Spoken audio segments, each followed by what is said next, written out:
Senior Madani साहब की, और क्या आपकी भी सहमति है उसमें? देखिए, उन्होंने आज पहली बार एक बात को किया, भाई नीचे कर लो थोड़ा यार, जो आपके लिए ओम है हाँ, वो हमारे लिए अल्लाह है। हाँ, ये पहली बार मैंने सुना। हाँ, मुझे एक बात अच्छी लगी कि कम से कम ये तो आया, क्लैरिटी आई कि मुसलमानों के लिए एक अल्लाह को मानते हैं और हिंदू एक ओम से जिस सब की उत्पत्ति हुई है उसको मानते हैं। वहाँ आदम की बात उन्होंने उठाई, वहाँ मनु की बात की। हाँ। और हमारे यहाँ ये बात सच भी है कि मनु की संतानें हम कहते भी हैं। आज तक तो मनु का विरोध होता रहा, चुप चुप, आज तक तो मनु का विरोध होता रहा, लेकिन ये पहली बार है कि मनु की स्वीकृति आई है।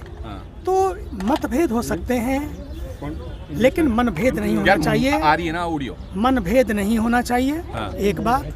हाँ। दूसरी बात है, क्योंकि मुसलमान अगर अल्लाह को मानते हैं तो उनको मानना चाहिए। हाँ। ये उनका अधिकार है। हाँ। और हिंदू अगर एक ईश्वर को मानते हैं, ईश्वर के अनेक रूपों मानते हैं, ईश्वर एक है, उसके रूप अनेक हैं, उसका भी सम्मान होना चाहिए। अभी सिख समुदाय के चीफ जथेदार साहब ने अकाल तख्त की अभी कहा कि हम, गुरु नानक जी ने हमको सिखाया कि ईश्वर एक है, एक ओंकार, वहाँ एक ओम एक ओंकार।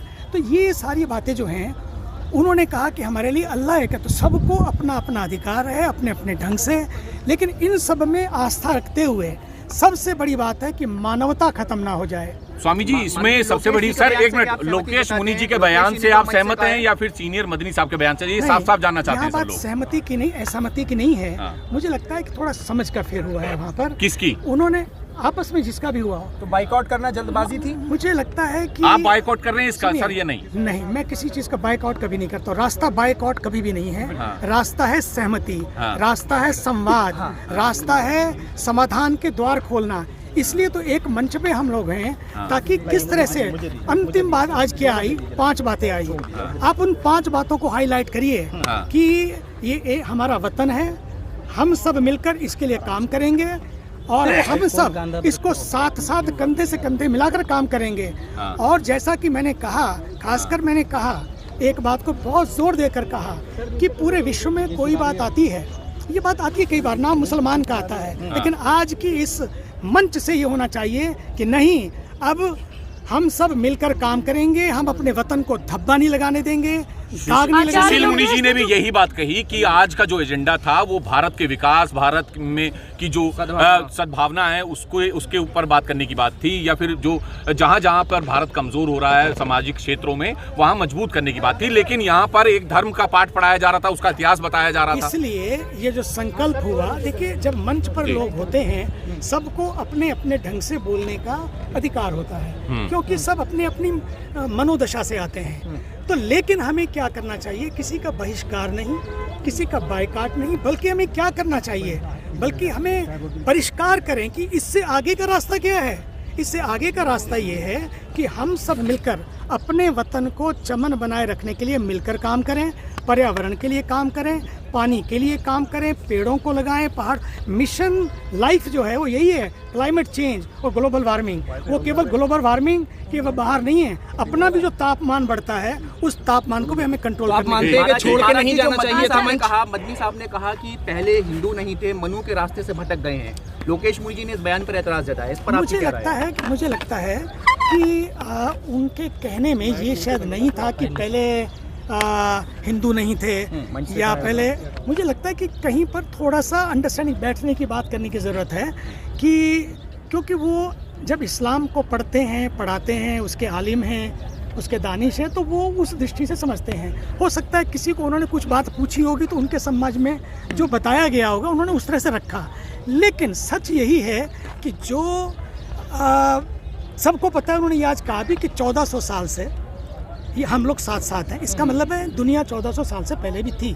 इसका अर्थ सीधा सीधा है। तो उन्होंने कोई इस तरह से ये नहीं कहा कि दुनिया पहले नहीं थी, दुनिया बाद में नहीं रहेगी। दुनिया पहले भी थी, दुनिया बाद में भी रहेगी। लेकिन 1400 साल से जो हम साथ साथ रहते आ रहे हैं, अब कुछ ऐसा माहौल बने कि हम आगे भी इसी तरह से रहते आएँ। मनु की बात जो उन्होंने की कि हमने मनु के चरणों में अपना माथा रखा है, इसका मतलब है कि मनु ने जो उस समय कहा था कि मानव बनो, इंसानियत कायम रखो, हम उस पर आज भी अटल हैं। ये एक बहुत बड़ी बात है आज कि मनु ने जो बात कही उसमें हम मानव बने रहें और इंसानियत बनाए रखें और हम मनु के द्वार से भटकेंगे नहीं। ये छोटा बयान नहीं है। आपकी बात से कहीं ये निकलता है कि इस्लाम सबसे बड़ा और इस्लाम सबसे ऊपर, कहीं ये निकलता है मुझे या नहीं? लगता है कि देखिए, वो चूंकि इस्लाम को मानने वाले हैं, वो इस्लाम की बात इसी तरह से ही रखेंगे, क्योंकि उनको लगता है कि इस्लाम नहीं, क्या उन्होंने बढ़ाया इस्लाम को मुझे सबसे नहीं ऊपर किया लगता, या नहीं? मुझे नहीं लगता है कि उनके दिल में ये होगा कि इस्लाम बढ़े या इस्लाम को बढ़ाया जाए। देखिए, हिंदू भी रहें, मुसलमान भी रहें, सिख भी रहें, ईसाई भी रहें और सब रहें, उसके साथ साथ इंसानियत रहे, ये उससे भी ज़्यादा ज़रूरी है। स्वामी जी, और स्वामी जी, आपको नहीं लगता कि जैसे मदनी साहब ने मनु और ओम की बात की, तो लोकेश मुनि इस वजह से भी नाराज हुए होंगे कि बाकी धर्मों का कोई उन्होंने एग्जाम्पल नहीं दिया? नहीं, मुझे मालूम नहीं वो क्यों नाराज हुए, मैं जब बैठूंगा उनके साथ बात करूंगा। लेकिन बात यह है कि ये पहली बार ये आई कि ओम की बात भी आई और अल्लाह की बात भी आई, ये पहली बार हुआ है। पहले केवल अल्लाह की बात होती थी, अब ये बात तो कम से कम आई कि ओम है। पहला शब्द ओम था, पहली जो वजूद था वो ओम का था, उसको नकारा नहीं गया। मुनि जी ने स्वागत क्यों नहीं किया इस बात का, चले क्यों गए? हो सकता है वो कुछ अपनी बात कहना चाहते हो या कुछ समय कम था, नहीं कह पाए। मोदी जी ने जो मुझे नहीं माना कहा कि ओम ही अल्लाह है, जी, इससे मैं ये कहता हूँ, अगर कोई ये स्वीकार करे ओम ही अल्लाह है, वो ओम में भी अल्लाह को देखें, मुझे लगता है इससे बड़ा स्टेटमेंट कोई और नहीं हो सकता। ये कैसे हो सकता है? मैं बता रहा हूँ, मैं आ रहा हूँ। सुनिए, ओम अल्लाह, वो ये नहीं कह रहे कि ओम ही अल्लाह है, वो ये नहीं कह रहे कि ओम ही अल्लाह है, बोले कि ओम को मानने वाले जिसको मानते हैं, और हम अल्लाह को मानने वाले मानते हैं। लेकिन उनके मन में मुझे नहीं लगता कि ये बात होगी कि ओम छोटा है या अल्लाह बड़ा है, और ऐसा होना भी नहीं चाहिए, होना भी नहीं चाहिए। वो तो बराबर बता रहे हैं, वो तो दोनों को बराबर बता रहे हैं। एग्जिस्ट करता है क्या? आप बैनर पे देख रहे हैं उस्मानाबाद का जिक्र किया गया, उस्मानाबाद कहीं एग्जिस्ट करता है? रामलीला मैदान है ये या उस्मानाबाद है? आप क्लियर करें। मैंने उस बैनर को भी नहीं देखा, मुझे लगता है कि मैं तो ये भी देख रहा था कि आज जो एक झंडा लगा है, बीच बीच में तिरंगे थे, पर मैंने तो धीरे से उनके कान में कहा अगली बार तिरंगा भी हो और ये झंडा भी हो, क्या दिक्कत है, लेकिन तिरंगा होना चाहिए। और उस तिरंगे में आज मैंने देखा बीच बीच में तिरंगे लहराए जा रहे थे, हर बस में भी तिरंगे थे। मैं आज के जितनी बसें मुझे मिली, सब बसों पर तिरंगे लगे थे।